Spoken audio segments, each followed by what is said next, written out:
Hello viewers, আসসালামু আলাইকুম। সবাই কেমন আছেন? আলহামদুলিল্লাহ, আমিও ভালো আছি। তো আজকে চলে আসলাম একদমই বেকারি স্টাইলে বিস্কুট রেসিপি নিয়ে।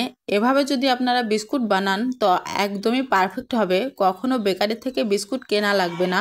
তো কথা না বাড়িয়ে আমি পরবর্তী স্টেপে চলে যাচ্ছি। প্রথমেই আমি আধা কাপ তেল নিয়ে নিয়েছি, রান্না করা তেল এটা। আমি আগের থেকেই চিনি গুঁড়া করে রেখেছিলাম, আমার পরিমাণ মতো আমি দিয়ে দিচ্ছি, আপনারা আপনাদের পরিমাণ মতো দিয়ে দিবেন। তো চিনিটা দেওয়া হয়ে গেলে আমি ভালো করে নেড়েচেড়ে মিশিয়ে নিব।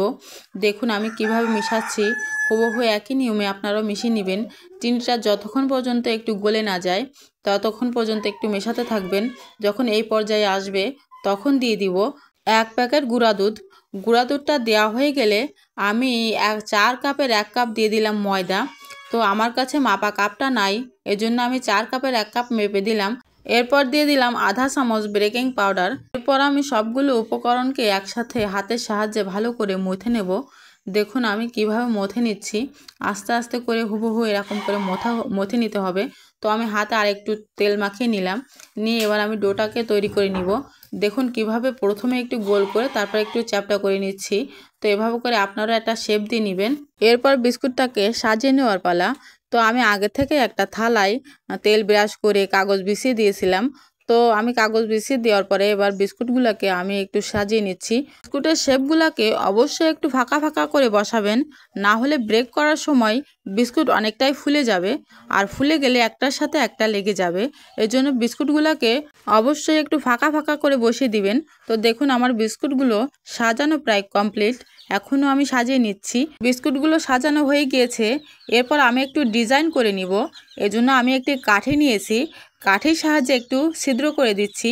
প্রত্যেকটা বিস্কুট আমি এভাবে করে ছিদ্র করে নিব। দেখুন আমি কিভাবে ছিদ্র করতেছি। তো আপনারা হুবহু একই নিয়মে আপনারা ডিজাইন করে নিতে পারেন, অথবা নিজেদের পছন্দ মতো করে ডিজাইন করে নিতে পারেন। তো দেখুন আমি কিভাবে ডিজাইনটা করে নিচ্ছি। এভাবে করে আমি সবগুলো বিস্কুট ডিজাইন করে নিয়েছি। তো দেখুন আমার বিস্কুটগুলো সব ডিজাইন করা হয়ে গিয়েছে। এরপর আমি একটা কড়াই আগে থেকে গরম করে রেখেছিলাম, তারপর একটা স্ট্যান্ড বসিয়ে দিয়ে থালাটা বসিয়ে দিয়েছি। এবার ঢাকনা ঢেকে দিয়েছি। ঢাকনার যে ছিদ্রটা আছে সেটাও আমি আটকে দিয়েছি। তারপর আমি 20 মিনিট ব্রেক করে নিচ্ছি।